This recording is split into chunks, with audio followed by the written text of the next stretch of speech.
For over 2,000 years, Christians have been gathering together to worship the risen Savior.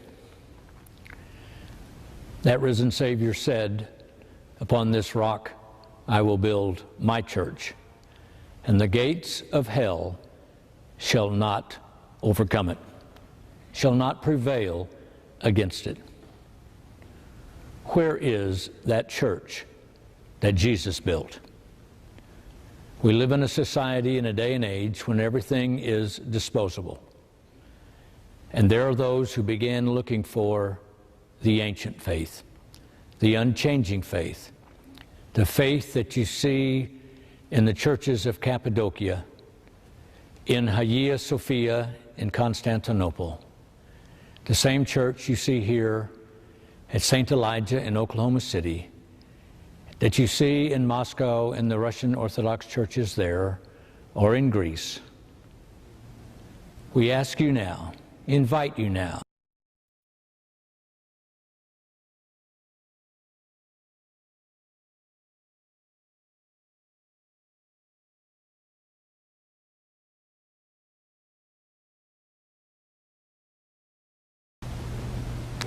it is a joy to welcome you to another of our ancient faith seminars, Finding the Church That Jesus Built.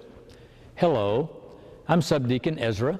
I will be your host and lecturer for our seminars together.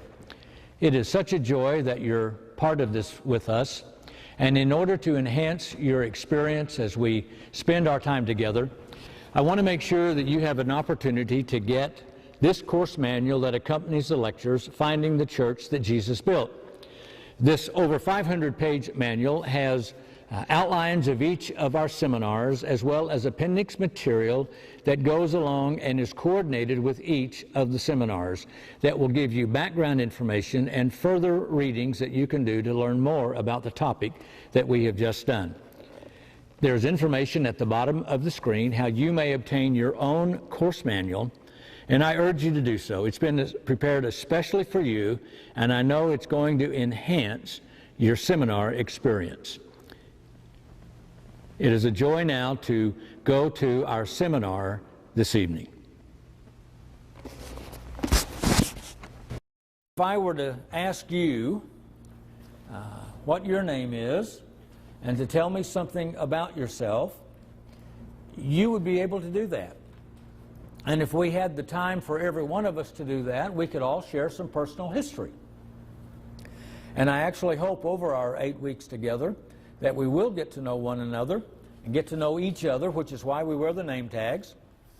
And we're going to take a break around 8 o'clock, and that gives us a chance to relax a little bit and learn something about one another. But we would all have our own personal history, our own family history. That is also true for the church.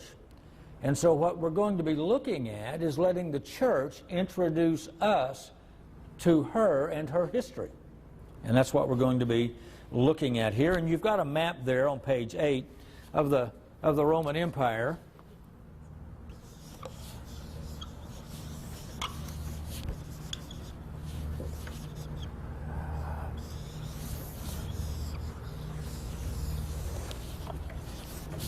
It looks something like that.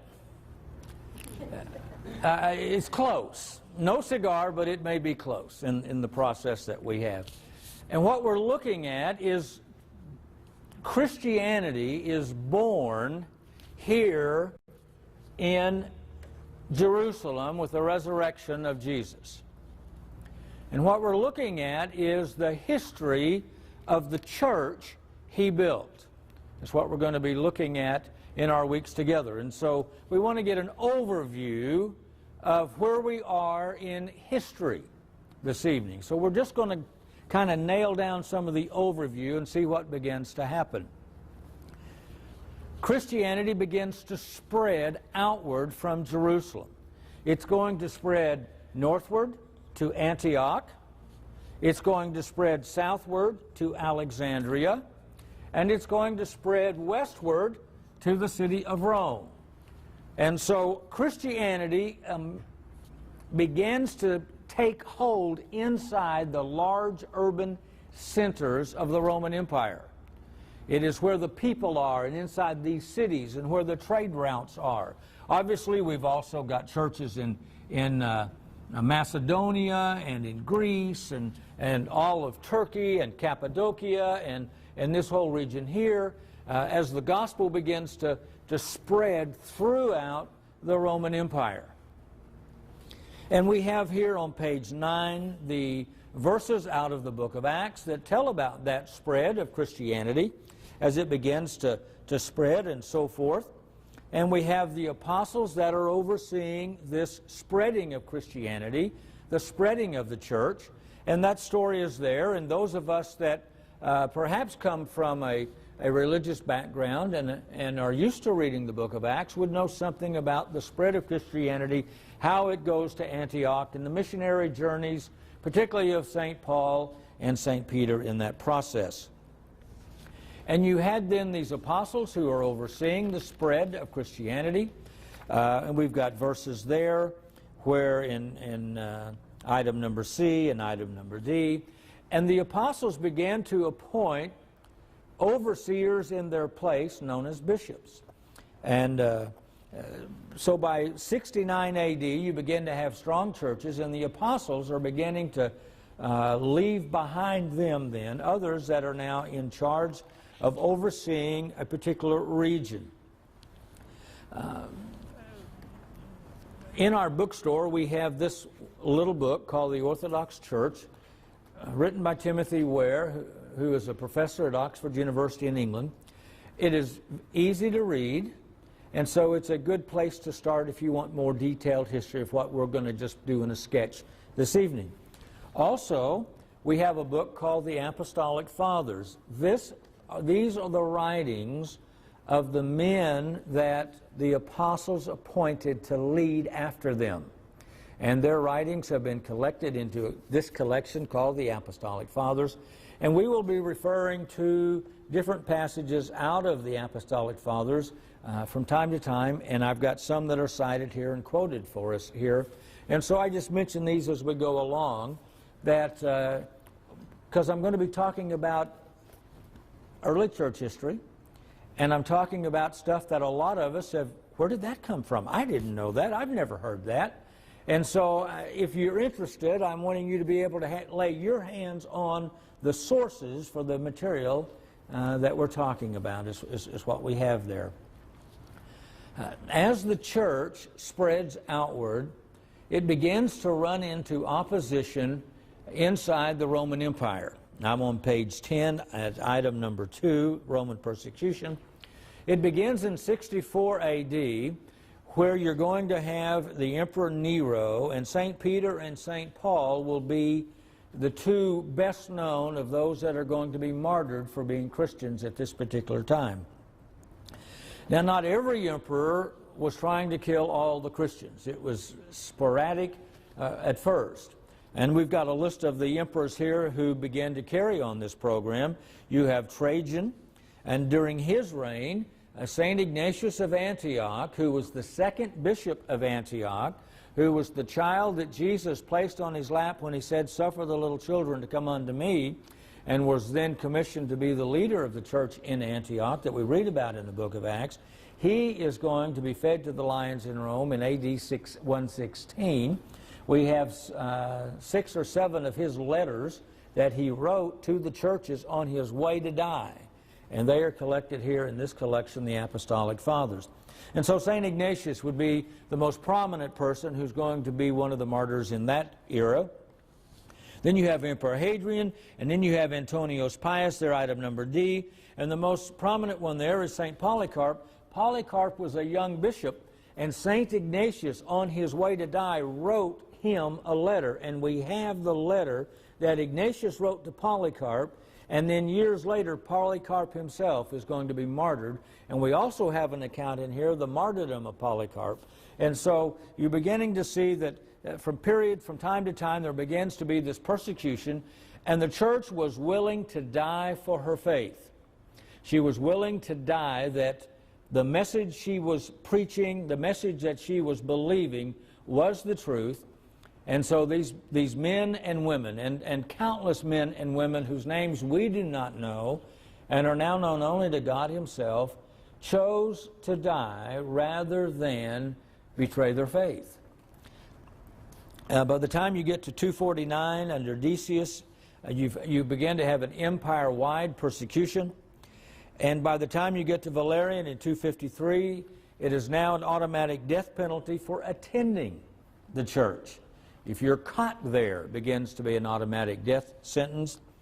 And then there's going to be 40 years of peace until 300 AD, and then the roughest period begins under Diocletian between 303, 313. And this is the first time you actually have the wholesale torture and slaughter of Christians. Whole villages have converted to Christianity in Lebanon and Syria and in Turkey and in Greece and in Italy.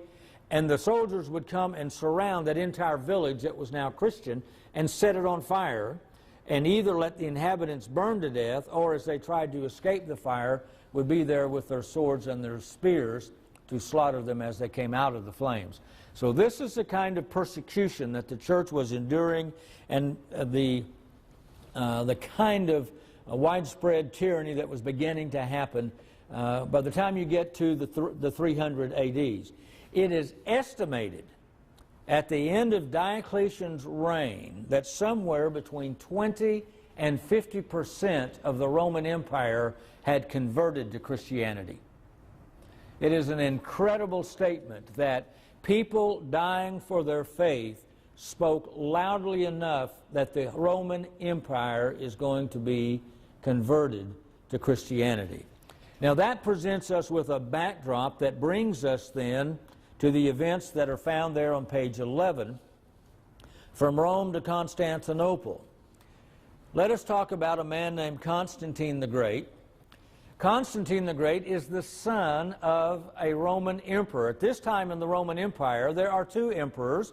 They have divided the empire into an eastern part and a western part, and you have a ruler over both parts, and then you have the Caesars, and the Caesars rule the armies in behalf of the other rulers of the empire.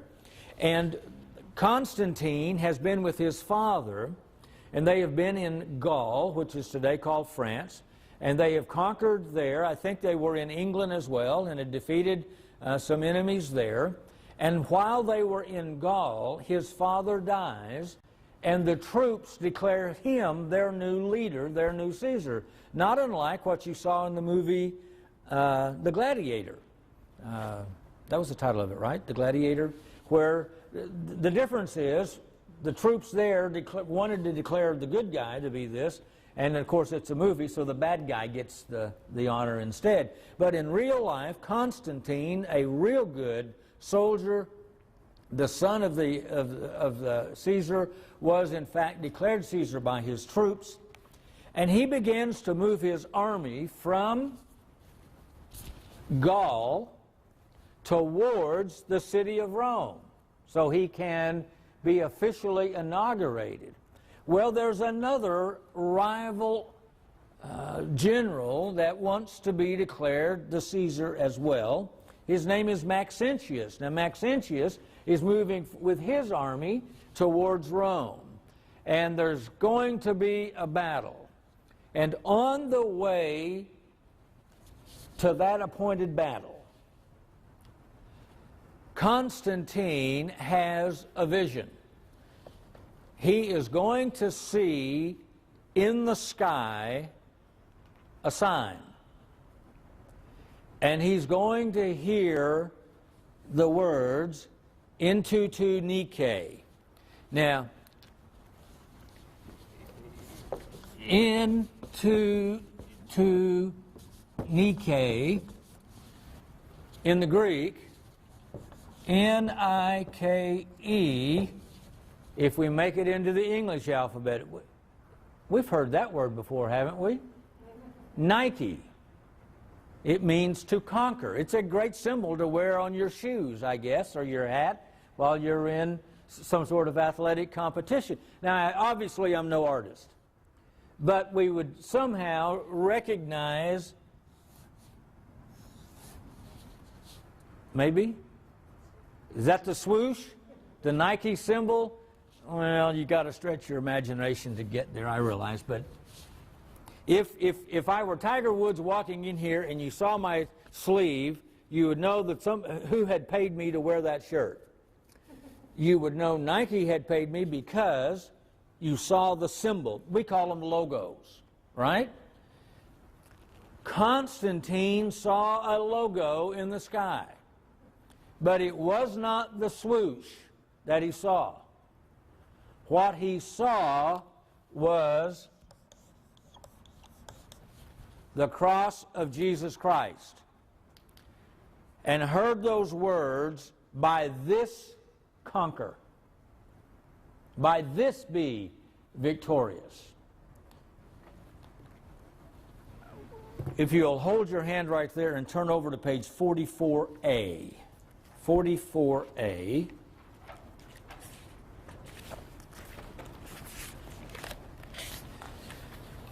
On 44A, we have some passages from Eusebius. He wrote the first church history, and these are reprinted from it on page 44A.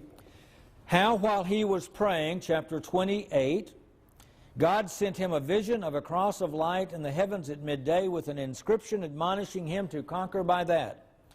Accordingly, he called on him with earnest prayer and supplications that he would reveal to him who he was and stretch forth his right hand to help him in his present difficulties. And while he was thus praying with fervent entreaty, a most marvelous sign appeared to him from heaven, the account of which it might have been hard to believe had it been related by any other person. But since the victorious emperor himself long afterwards declared it to the writer of this history. In other words, the emperor personally told Eusebius, this is what happened. And so Eusebius is telling it the way the emperor told him. When he was honored with his acquaintance and society, and confirmed his statement by an oath, who could hesitate to accredit the relation, especially since the testimony of aftertime has established its truth? He said that about noon, when the day was already beginning to decline, he saw with his own eyes the trophy or symbol of a cross of light in the heavens above the sun, and bearing the inscription, "Conquer by this." At this sight he himself was struck with amazement, and his whole army also, which followed him on this expedition and witnessed the miracle. How the Christ of God appeared to him in his sleep, and commanded him to use in his wars a standard made in the form of a cross. He said, moreover, that he doubted within himself what the import of this apparition could be. Sounds like Scrooge, doesn't it? What does this mean, Spirit? This is heavy stuff, but we're going to have fun too, all right? I mean, he's this Roman general, and he has this vision, and what do you make of this? And while he continued to ponder and reason on its meaning, night suddenly came on. Then in his sleep the Christ of God appeared to him with the same sign which he had seen in the heavens, and commanded him to make a likeness of that sign which he had seen in the heavens, and to use it as a safeguard in all engagements with his enemies. Next page.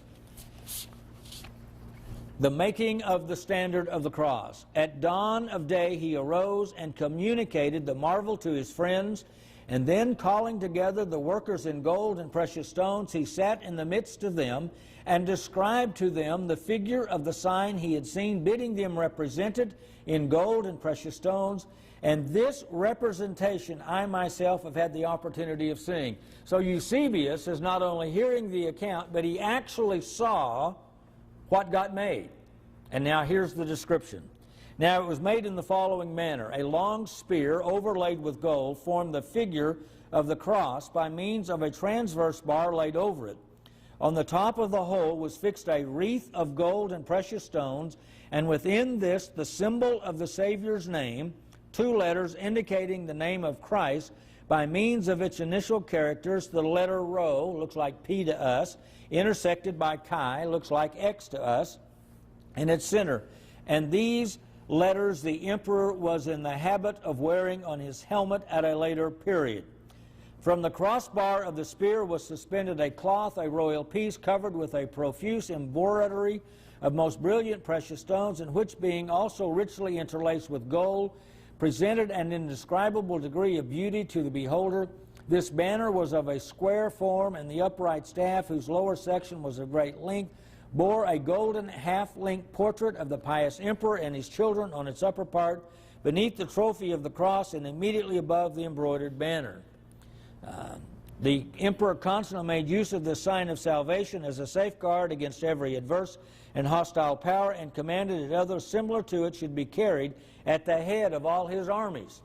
So what's being described is a long spear covered with gold, a cross spear covered with gold, and then there is a wreath. And I'll make a big wreath here, a circle, and inside this circle, and this wreath's going to hang right here at the top of the cross, is going to be the first two letters of Christ in Greek, which is,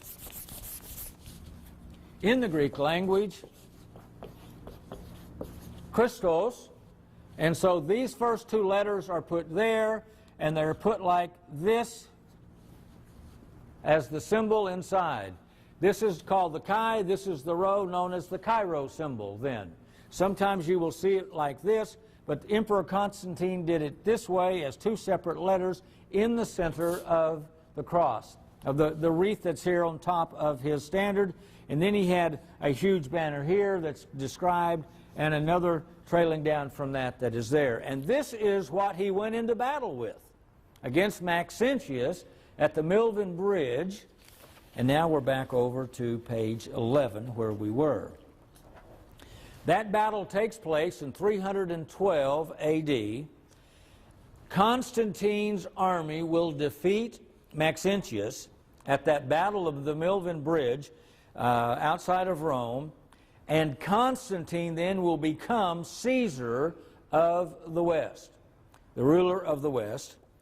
The ruler of the East lived here in Nicomedia, which is in this location in what is today northern Turkey, and he takes and travels across here, and Constantine and Licinius meet in Milan, Italy, which is in the northern part of Italy, and they will issue there the Edict of Toleration, also known as the Edict of Milan, in 313 A.D., which for the first time declares you can be a Christian without penalty of death.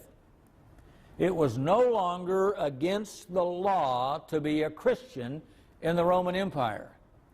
Well, this is a great turning point in the story of the church and the life of the church.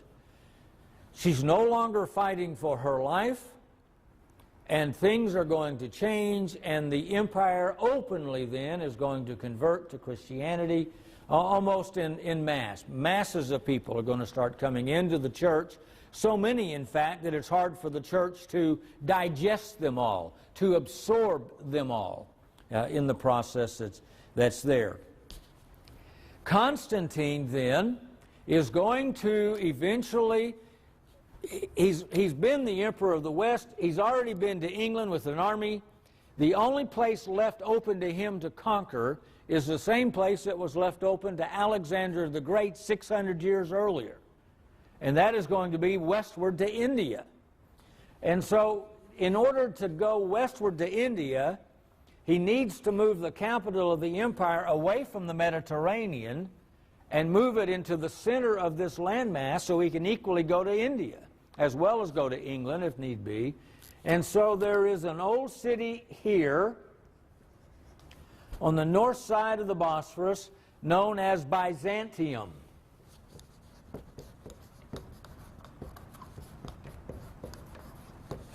And he is going to have it leveled and is going to begin rebuilding a new city there to be the capital of the Roman Empire. It is going to be called the New Rome. And in Latin, that is the Novum Romanum, New Rome. And this was the title of the city.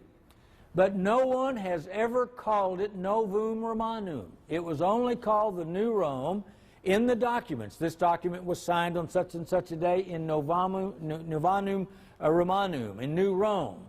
But for the whole world, it was known as the city of Constantine, which in the Greek language is pronounced Constantinople. And so he creates then Constantinople on the ruins of Byzantium. And I'm going to put a C here because at this point I want to call your attention to the fact that you now have 5 major centers of Christianity inside the Roman Empire. You have Rome, you have Constantinople, you have Antioch, you have Jerusalem, and you have Alexandria in Egypt. You have 5 major centers of Christianity. They're really kind of easy with your hand to do, just going around the Mediterranean. Rome, Constantinople, Antioch, Jerusalem, and Alexandria. These are the 5 centers. There is no earthly head of Christianity for the church. You have bishops. A bishop oversees churches in his area. 50 churches perhaps, so he can be in a church every Sunday or something like this. All bishops are equal to all other bishops. There's only one bishop for a geographical area. There are not 2 bishops in an area, only one, and they oversee ordaining priests for new churches, and if a priest dies, then they replace that priest, and if God forbid the priest is lazy and doesn't do what he needs to do, or does something and gets into trouble, then they replace the priest. So they are administrators. They are kind of governors, if you will, over a particular area. And these 5 major centers have a bishop, and this bishop begins to not only oversee his city, but when the bishops of Italy meet together to discuss whatever affairs the church is there, the bishop of the largest city gets to be the presider of the meeting. He has no more power, but he has the place of honor of being the presider. And they began to be called patriarchs. Patriarchs as a title of honor. They're not a dictator, they're not a king, but they help oversee the spread of Christianity in their geographical region and oversee the other bishops when they, from time to time, all the bishops meet together in a group. We call those councils or synods. And the area that they oversaw is called a patriarchate. So you have a patriarch, and he oversees a patriarchate.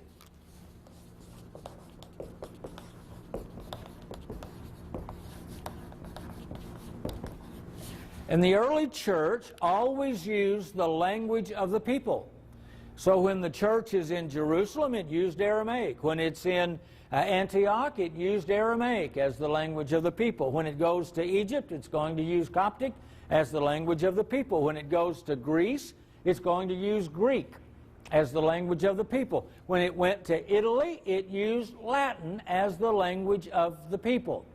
And so a patriarch was overseeing a geographical region that used a particular language.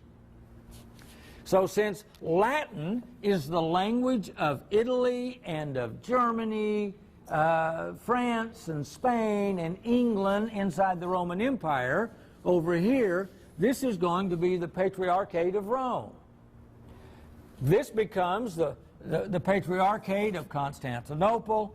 Antioch was the Patriarch of Antioch and all the East, as far as India, overseeing where the Arab populations were. Now, Jerusalem was just kind of primarily limited into the Holy Land, and then Alexandria would have been Egypt and Ethiopia and northern Africa and across and so forth. So this is where Christianity was as its beginning, as it begins to spread.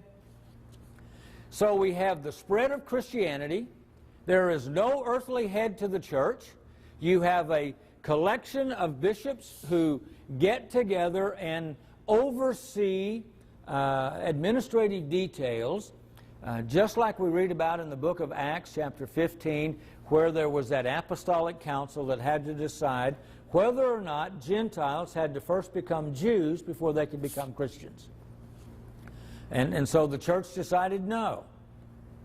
God is universal and going to all people, and we don't become Jews. We don't have to receive circumcision in order for this. And so that's how the church is operating. In 400 A.D., and now I'm on the bottom of page 11, 400 A.D., an event is going to happen that is going to have great significance.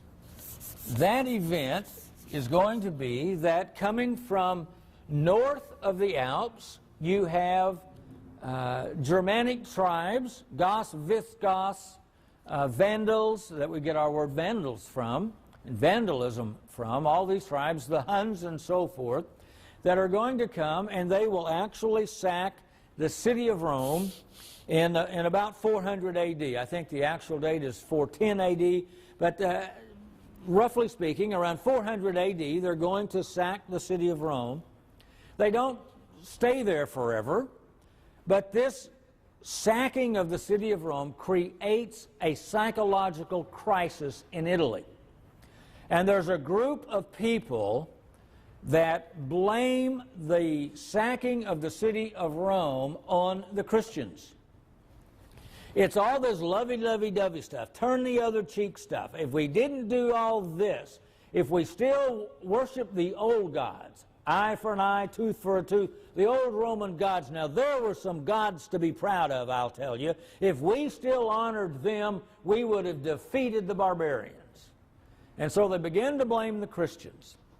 And in response to that blame, a bishop of Hippo in northern Africa, one of the strongest centers of Christianity at the time, by the name of Augustine, is going to write a defense of Christianity. He will write a book called The City of God. Next to the Bible itself, it is the most significant book in shaping Western history and Western culture. But I've never heard of it. I'm aware of that. But if we had the time, I think I could show you how not only did it shape Western civilization directly for 1,000 years, but it still shapes the United States today, and particularly still shapes American Protestant Christianity today. It's no small book, by the way. It's thick, and it's got small print. The City of God by St. Augustine.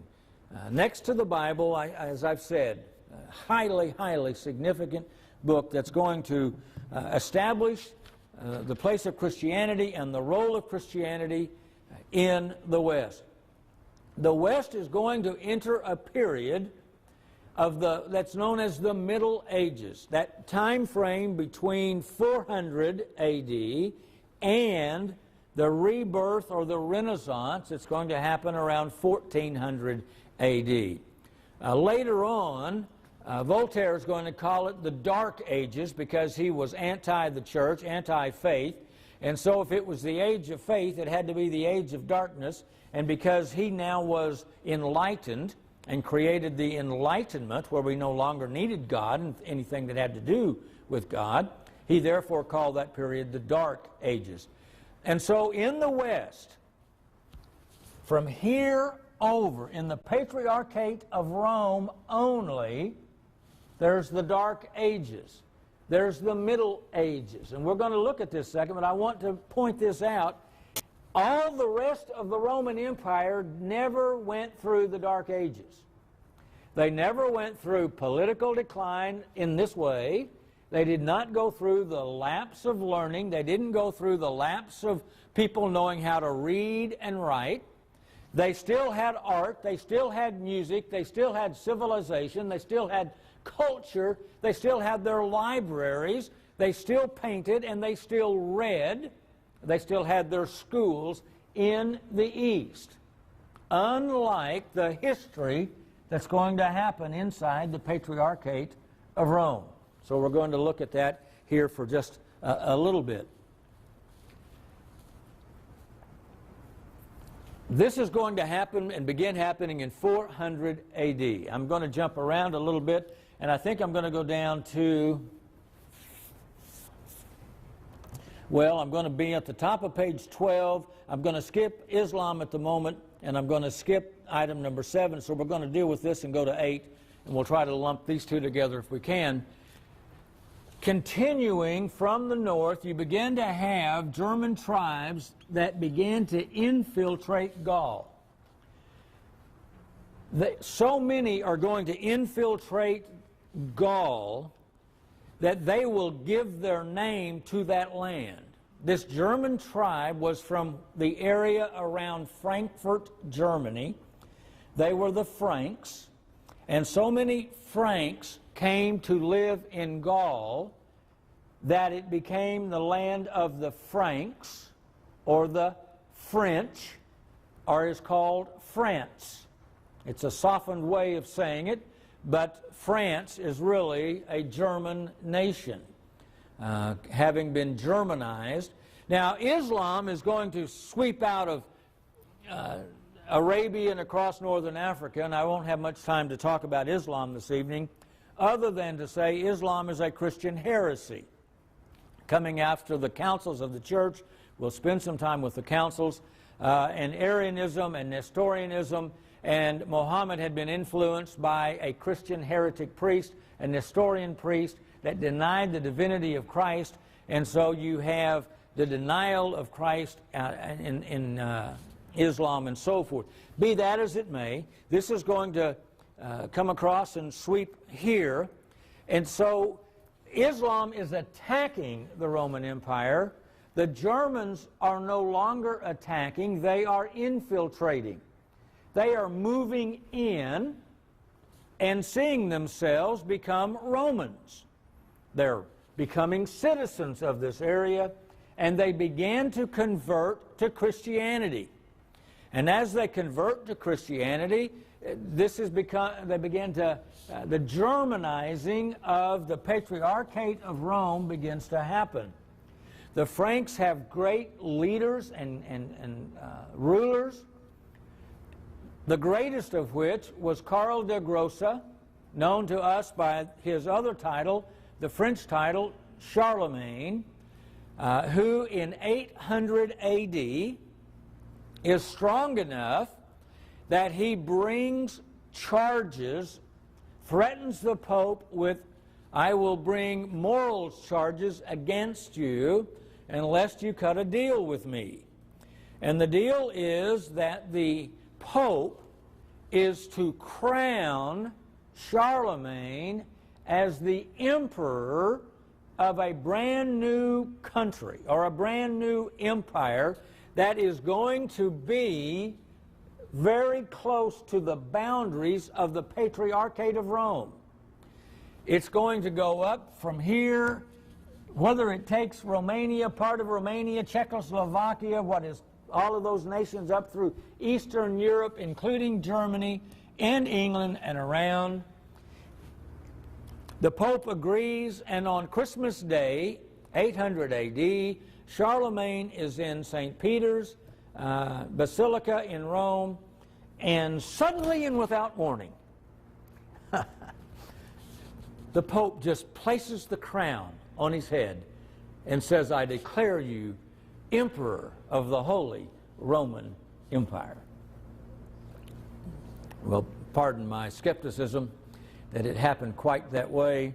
Charlemagne had engineered it. And from that moment on, we began to have more and more pressure on the papacy. Charlemagne needs to break the church away, the Western church away from the rest of the church, because he needs it to be the he needs it to be the religion of his new empire. He needs it to be the social glue that will authenticate him and his power. That the priest, the Pope, has placed the crown on his head. In the East, you didn't have bishops placing crowns on emperors' heads. That was a secular function being declared. And so it's only here in the West that this whole battle that we call church and state begins to happen in this regard. Charlemagne calls all of the bishops of his kingdom here together, and while the Seventh Ecumenical Council is going on over here in Nicaea, Charlemagne has a council that will repudiate everything else the church is doing. In the West, coming out of Spain, the creed begins to be changed by the church. They begin to alter the creed and say it differently here than it's said everywhere else in the world. Charlemagne begins to enforce that, and by the 1000s, the only place in the West where the original creed of Christianity is still said is by the Pope at St. Peter's. Is going to be there.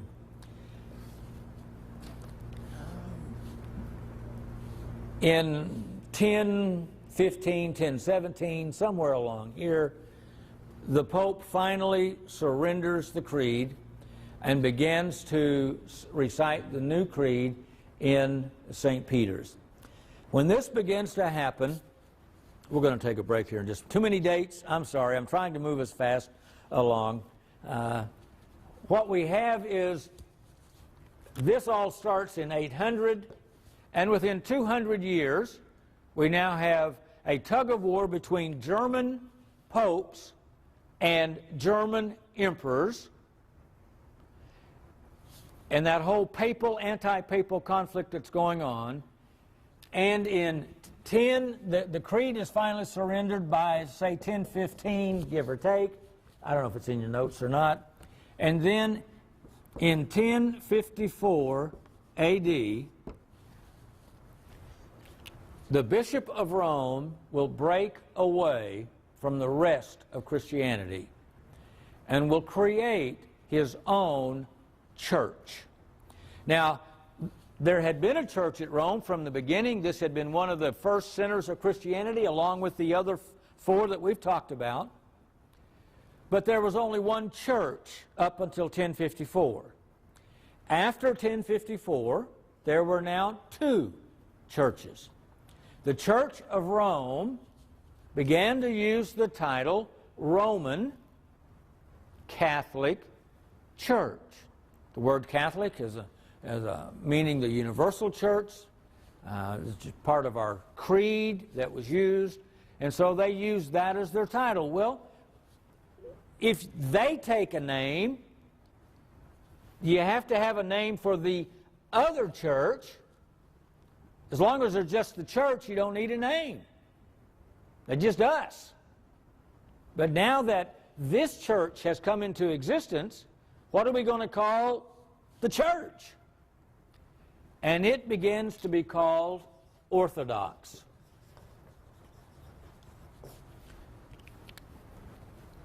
Which means, loosely translated, we're the right ones.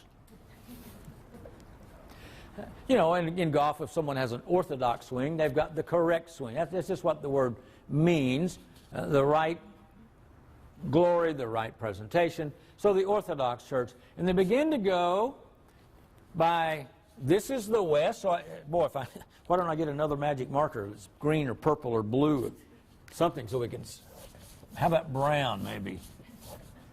We divide the Roman Empire then into the West. This is known as East. We have Western Christianity, we have Eastern Christianity. We have Latin Christianity, and the language often used in the church here for its theology and when it met in councils is going to be Greek, just like English today is used in so many countries as a universal language, though people speak their own native languages in their own regions. So you have the Western Church, the Eastern Church, the Latin Church, the Greek Church. You're going to have the Catholic Church, and you're going to then have the Orthodox Church. So what we're looking at is beginning to answer the question, where did they come from? Well, this is how it started. This is the history of the church. And it's the history of how we got the West created, and how the West is breaking away and creating a different kind of Christianity from that which had always been the Christianity of the church that is there. Now that's probably a pretty good stopping point now that we've got this here, so that we can come back after our break and see if we can't make it from 1054 to maybe the 21st century. We're going to try, by the grace of God, okay? So let's take a break. There ought to be some goodies down there, something to drink or something. We'll come back in just a few minutes. Thanks. I'm glad that you are participating in this with us through the marvel of modern technology. And again, I want to remind you that this course manual, Finding the Church That Jesus Built, will enhance your learning experience as we do these seminars together. Again, I remind you, at the bottom of the screen will be information how you can obtain your own copy. And I urge you to do so. It's been prepared especially for you and designed to go with these series so that you will have in your hands the exact... Well, I hope you enjoyed your break. I'm glad to welcome us back now to the conclusion of our first evening together.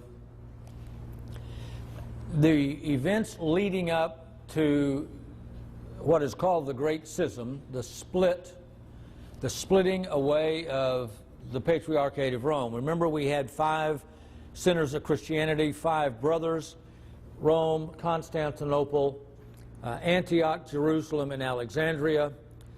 And after 1054, the Bishop of Rome was no longer part of them, has gone his own way, and has created the church that is in the West. And in your book that you have there, beginning on pages 444C and following, we won't turn to it right now. I mean, we don't have time, sorry. But you can find information there that relates to Charlemagne, relates to the events that led up to 1054. And there's whole books written on that. So obviously I'm just trying to skim everything as quickly as we can and so forth. But what does happen after 1054, we now have 2 churches.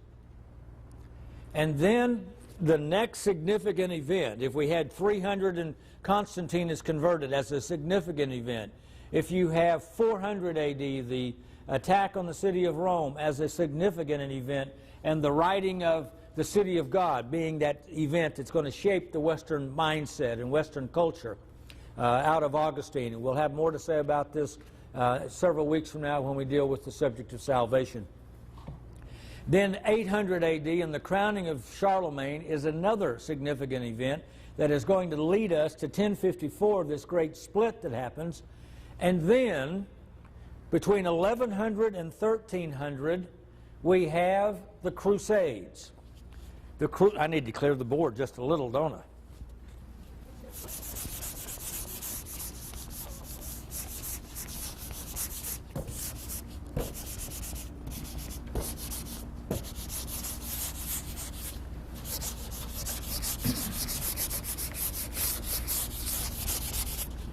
Maybe we can still see the map inside there.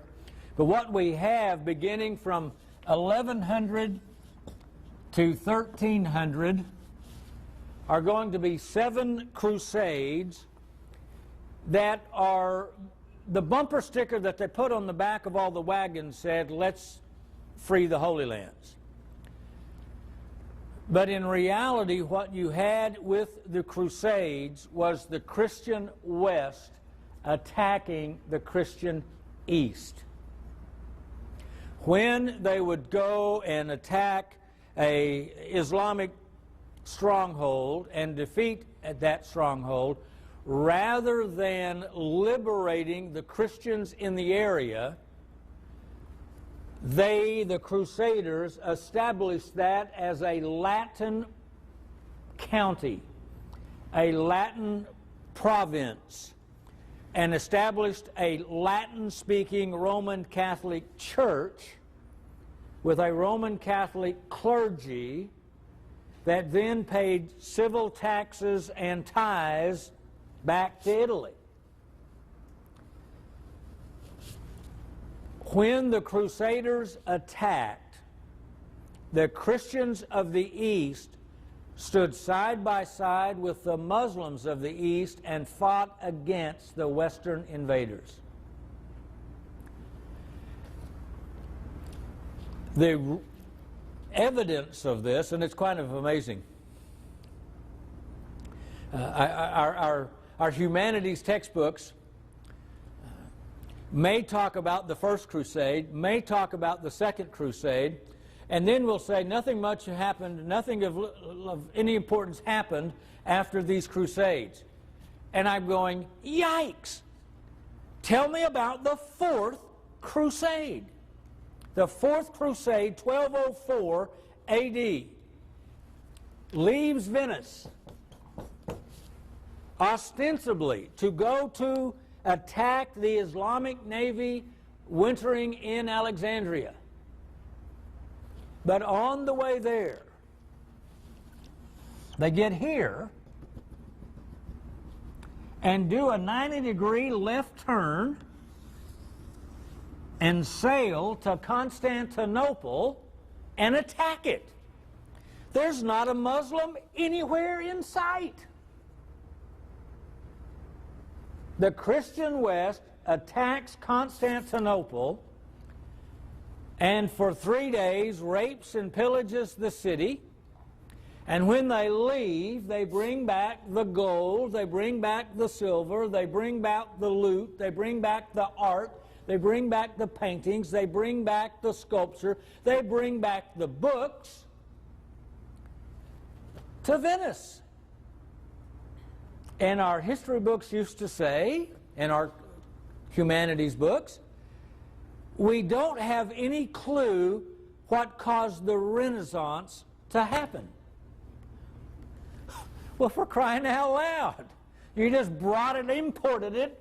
The Crusaders brought the Renaissance back with them. And the money they brought back financed it. And you begin to then have a rebirth of culture and learning in the West that we call the Renaissance. Now, I must also tell you that when Augustine wrote his book, The City of God, let's see if I can clear this off just one more time a little bit. When he wrote The City of God, he used and relied on the philosophical system of Plato, one of the great ancient Greek philosophers that had lived around 400 BC. He used Plato and Plato's way of thinking. Now, Plato had a student named Aristotle. Aristotle took the exact opposite approach from Plato. And Aristotle became the second or the third giant of ancient Greek philosophy. And I should hurriedly tell you that Aristotle also had a very famous student, Alexander the Great, who put into practice much of Aristotle's practical philosophy and so forth. You have the two great giants, Plato, and Augustine is going to use him. And because this book dominated Western culture, Aristotle is almost completely forgotten in the West. All Western thinking for about 1,000 years is going to be based on Plato as they had him in this book by Augustine. But when the Crusaders came back, the Crusaders brought with them Aristotle. And when they brought Aristotle with them, he begins to be translated, and you begin to have the birth of schools in the West, Scholasticism is going to be born. Universities are going to be created, and all this stuff that was brought back from the East is going to be studied. And one of the things that happens with that is a man named Thomas Aquinas is going to read Aristotle and is going to rethink Catholic theology based on Aristotle, and he's going to write the book called The Sum of All Theology, Summa Theologica. Now, let me see if I can illustrate it this way for you. We have Augustine plus Plato, and this gave us Catholic Western theology. Gives us Catholic theology.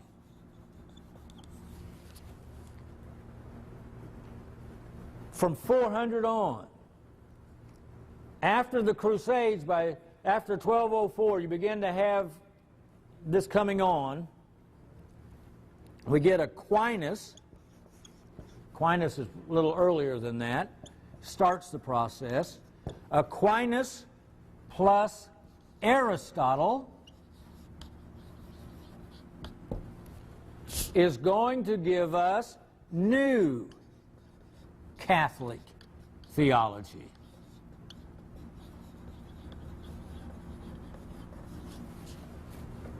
With me? If this is new Catholic theology, once you've got new, what does that make this? Old. So now I'm going to call this Old Catholic theology. New Catholic theology is in Italy, it's in France, it's part of the whole new way of thinking that comes with the Renaissance. It's that whole new way of, there's painting and there's art and everything is alive and there's great energy. And the birth of the great cathedrals is beginning, and all of the stuff of the great masters of the Renaissance is happening. But it had not yet taken hold north of the Alps. German peasants would make a pilgrimage to Rome. And they walk into the Sistine Chapel and look up to worship God, and yikes! It's naked bodies everywhere. They're scandalized. I mean, what's going on? And there's going to be a reaction in Germany against everything happening south of the Alps. And this reaction is going to be led by an Augustinian monk.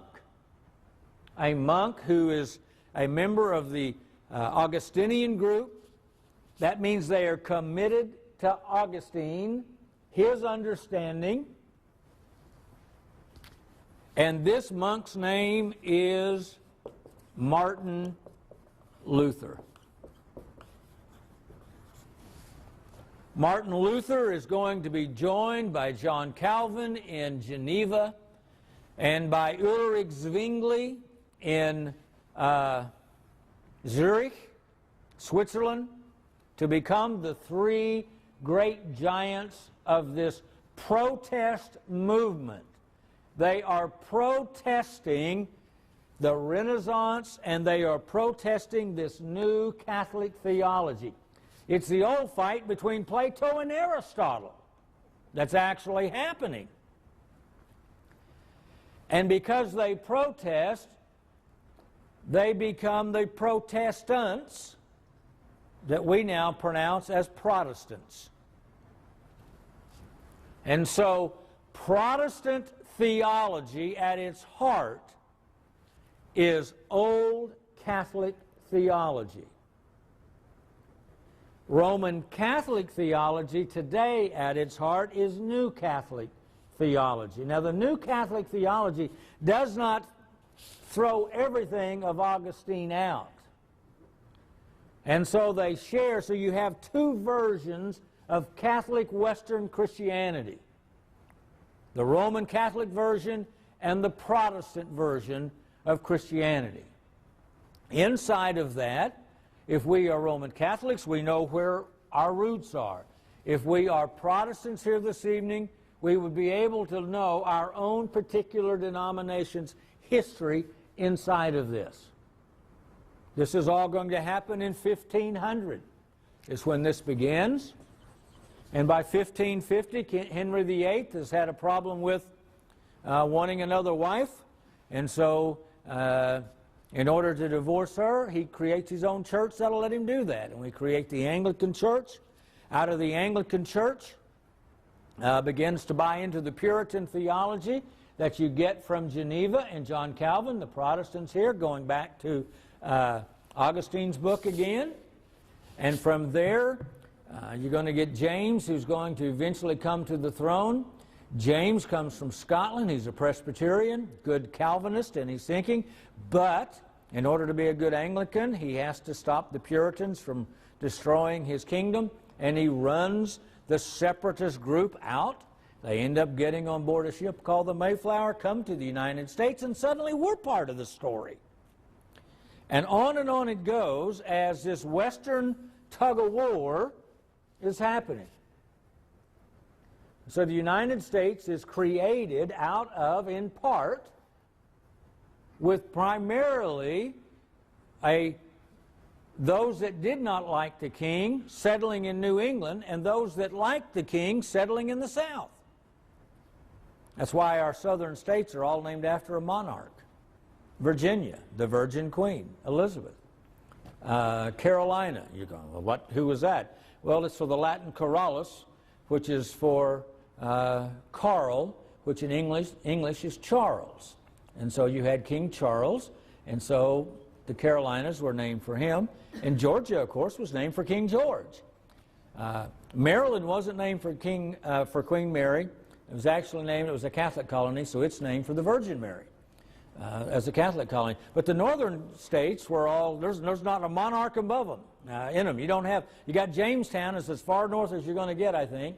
And you're going to have Charleston. But all this is in the South. So the South was pro-monarchy, and the North was the hot-headed Puritans bent on establishing heaven on earth in their own system. That's our part of the story. We all know this, some way or the other.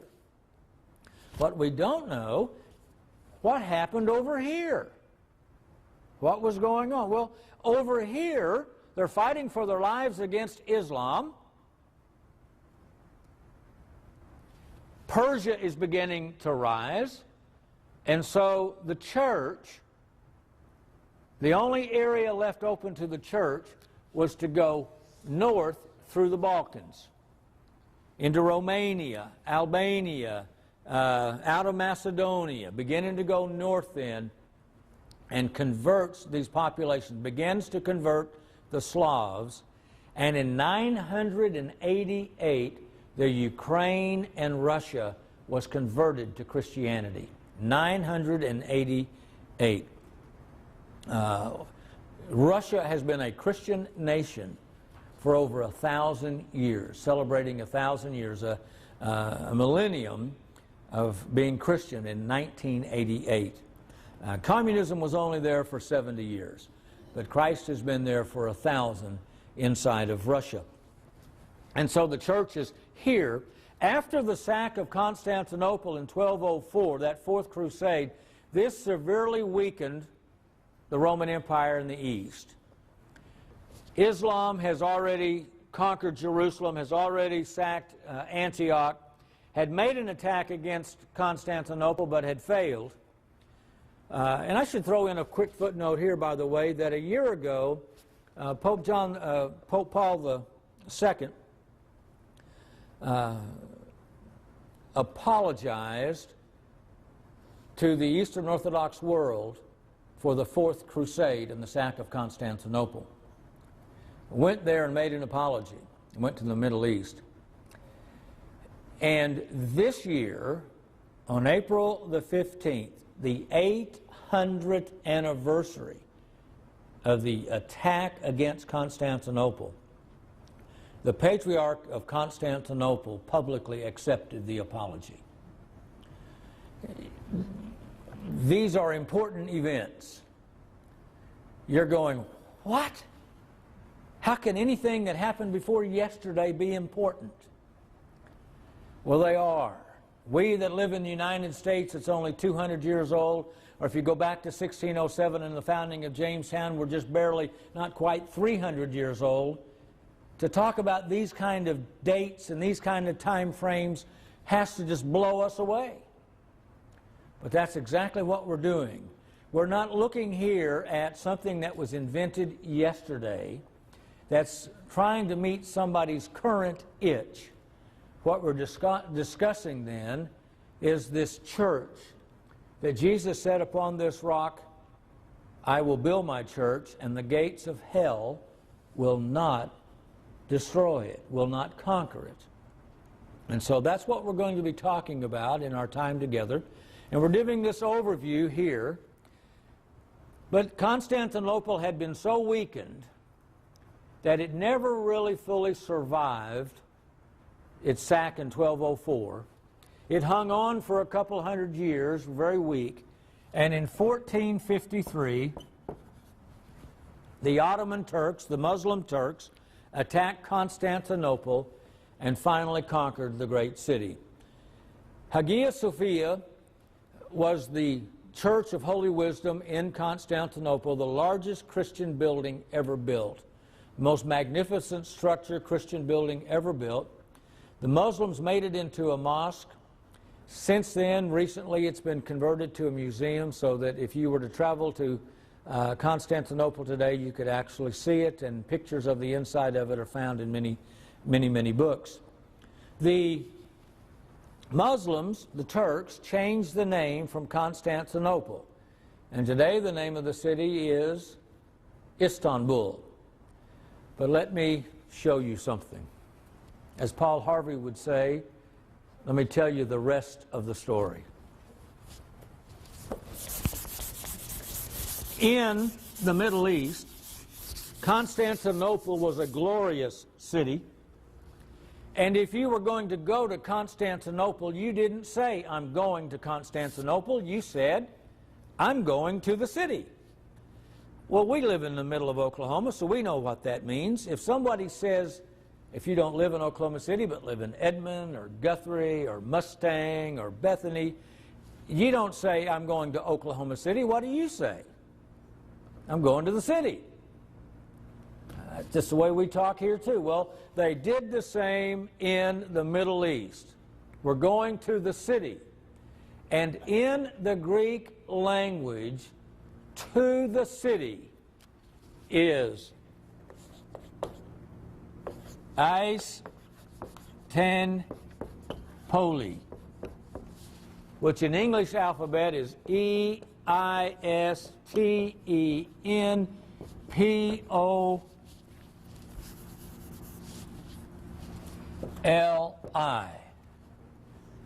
And if you use a guttural Arabic Turkish accent, Istanbul became Istanbul. They're still calling it the same name. We're going to the city. That was free. There's no charge for that.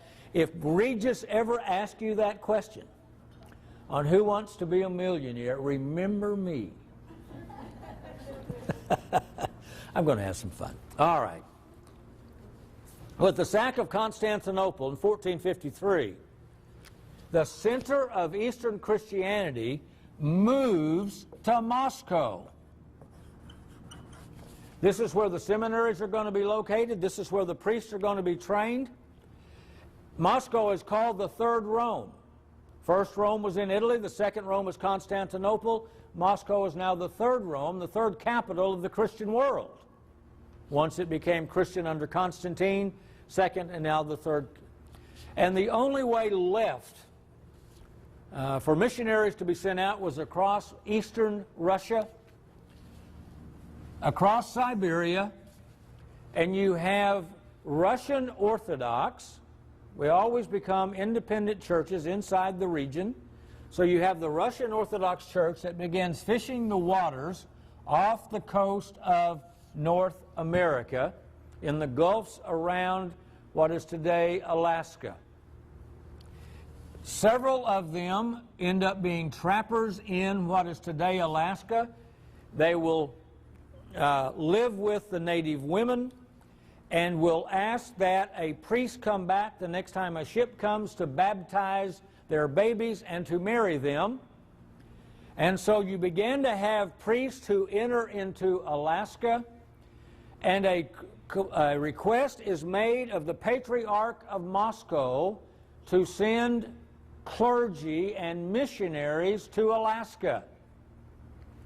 And there's going to be a group of 8 or so that are on the eastern edge of Russia, near Finland, that are going to travel on the longest missionary journey in the history of Christianity, will travel over 8,000 miles across northern Russia and Siberia to arrive in Alaska and establish the first Orthodox Church in North America in 1794.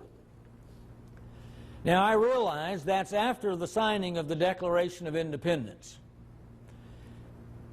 But that is still a long time ago on North American continent. 1794. The name of the church is the Holy Church of the Holy Resurrection. It was established on Kodiak Island. Kodiak Island is the second largest island that is part of the United States. It is the size of the state of Connecticut. The island itself is. And the Church of the Holy Resurrection is still a practicing church to this very day. And the priest who came there to serve that church is St. Herman of Alaska. And his coffin is inside the church, and the heavy iron cross and the chains that carried it, that he wore, are there on top of his coffin to this day, that you might go and actually see them for yourself. One of the priests that came with St. Herman went into a different region, and as he was approaching a group of Indians, Eskimos, he was in his canoe, and as he stood up to get out, they fired arrows at him, being frightened. And they reported later that this man had great courage, that he was swatting away the arrows shot at him like a man would flies. What they did not know, because they had never seen it before, was he was making the sign of the cross as the arrows hit him. And those Indians thought he was swatting the arrows away like flies. He became the first Orthodox martyr, St. Juvenali, in North America. St. Peter the Alute was converted to Christianity, and the Russian presence went down the west coast of North America as far as California and got within 100 miles of San Francisco and established Fort Russ, for the Russians, Fort Russ. And St. Peter the Alute went there upon a missionary journey, upon a trading journey rather, sorry. May have been St. Jacob. Forgive me if I'm wrong on the name, but I believe it was St. Peter the Alute, and they're there. And they are captured by a group of Spanish conquistadors, Spanish soldiers guarding California, who of course are part of the Roman Catholic faith at this time. And they will capture St. Peter the Alute and will attempt to convert him to Catholicism. And he tries to say, I am Christian, and makes the sign of the cross. And the way that the Orthodox Church makes the sign of the cross is different from the way Catholics make the sign of the cross, because after 1054, one of the things the Pope did after he created a new religion was to change how the sign of the cross was made. We'll have more to say about that in the weeks ahead. I didn't mean that as an advertisement and a tease, but I will hope that you come back so you can learn the difference in how the West and the East make the sign of the cross. Anyway, soldiers got so infuriated with him because he refused to make the sign of the cross their way that they began cutting off his hand one knuckle at a time. And after they had completely mutilated him and he still would not die, they cut him open and let him bleed to death. And so St. Peter the Aleut became the first native-born Orthodox saint in North America. There are 12 Orthodox saints in North America. And in our courtyard here, we have dedicated it to the All-American Saints. And we have the icon of those 12 saints and the story of how they became saints, one of whom was an Arab born in Syria who was educated in Greece and then was trained as a priest in Moscow. So he spoke Arabic, he spoke Greek, and he spoke Russian and Ukraine. He came to the United States and learned English and was the first Orthodox bishop ever consecrated on North American soil. His name was Bishop Raphael Hawawini, and he is one of those 12 Orthodox saints as well. Well, he's even mentioned there. We have him, sorry. It's in your notes there on the top of page 13. So there's an Orthodox presence that came into the United States from Russia. After the United States, Russia sold Alaska in 1867 to the United States, we took over the country, and the Russians still had oversight of the church there, but the church begins to need guidance, and we had patriarchs who came here. And St. Tikhon came to the United States as the Bishop of Alaska and was overseeing the work of the Orthodox Church in Alaska before he was elected Patriarch of Russia and went back to Moscow to serve there as a Patriarch of Moscow. So I'm wanting you to see that men who served God in North America and in the United States ended up going back to Russia and were the head of the church in Russia as well. It was St. Tikhon who had seen that Bishop Raphael was, and St. Innocent, that he was consecrated here and so forth. Simultaneous with that, I've got to hurry, you have the beginning of the collapse of the Ottoman Turkish Empire here. 450 years of Islamic rule begins to weaken, so that by the 1890s, some Christians are getting out, and they're coming to the United States, and they're making their way across the United States as peddlers. If you happen to see the musical Oklahoma, you will notice in it that the actor Eddie Albert plays an Arabic peddler. His name is Ali Hakim, and he's peddling and walking through with his wagon through Oklahoma, selling his goods, and that is the way it actually happened. Guthrie, Oklahoma, territorial capital of our state, founded in 1889 along with other cities in this part of our state, actually has an Arab named street in it. It's named, well, it's pronounced in Oklahoma, of course, at Mansur, but it's Mansour, which is an Arabic name. And if you were to look on our Flowers That Do Not Wither wall, where we have the names of the departed, you'll see many people who were members of this church whose name was Mansour. And so we've got Mansur Street in Guthrie, Oklahoma, an Arabic presence here. They begin to come. And then World War I breaks out. And in the breaking out of World War I, all immigration to the United States stops.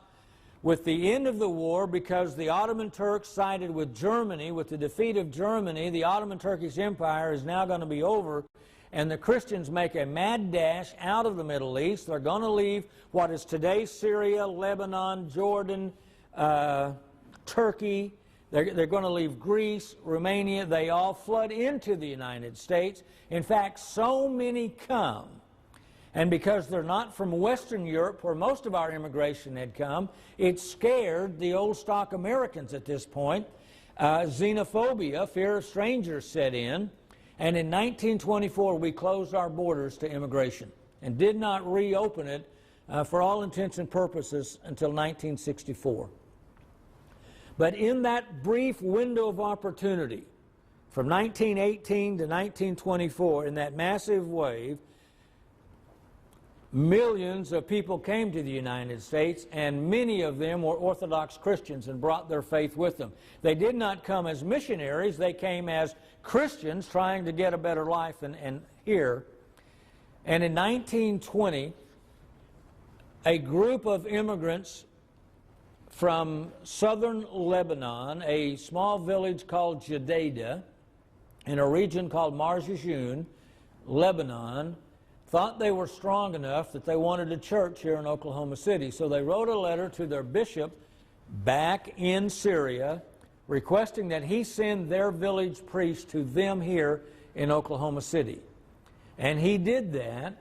And in October 1920, the village priest from back home arrived in Oklahoma City and conducted the first Orthodox worship service for that group in his living room down on 2nd Street in Oklahoma City.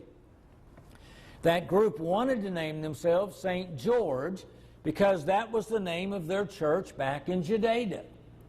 But the Greek immigrants to Oklahoma City had already started their parish, and they had chosen the name St. George, and you do not have two parishes with the same name in the same city. And so therefore the Lebanese group chose the name St. Elijah because the village that St. Elijah had lived in, that you read about in the Old Testament in the book of Kings, was just nearby, was a nearby village, and so they knew the story of St. Elijah, and so they chose him as the patron saint of this church. That was in 1920, and here we are 84 years later, and the parish has moved here, and since 1987 in particular, by then we're into the second, third, fourth generation of immigrants. Everyone was beginning to speak English. Our services were in English since 1947, and by 1987, the rest of us who were Baptist and Methodist and Episcopalians and Charismatics and Assemblies of God and Roman Catholics, with all that was happening inside of American Christianity, got restless and started looking for a church that would not change. And in 1987, people began to find St. Elijah, one at a time, a trickle at a time, until the first year that we moved out here 7 years ago, when we had our annual food festival in November. Out of that crowd that came, over 3,000 visitors took a 30-minute tour of our facility in our chapel and in our sanctuary to learn about the Orthodox faith. And so it used to be said that the Orthodox Church was the best kept secret in America. Well, it's not quite that much of a secret anymore. I do not know how you found us, but I do not believe it is an accident that you have found us. I do not know what journey you are on in your life. I'm going to share in our weeks ahead the story of the Orthodox Church, and we're going to look at how that church, this church that started here and has remained the same, is different from this church over here that has gone its own way, particularly since 1054, and now has two versions, New Catholic and Old Catholic, or Protestant versions of it. I am not a hired gun. I'm not here to make enemies. I'd rather make friends than enemies. I will share the light with you that the church has to share. And if you're looking for knowledge and information, I think you will find that. And if you're looking for a church home, I know you can find that here. And if you're just wanting to be friends and are quite happy where you attend, that is wonderful. I still want us to be friends. We're not going to lock the doors and tie anybody down and make anybody convert. We just want to let you know who we are and allow you and your relationship to God to deepen and let Him guide you all the days of your life. So that's what we're going to do.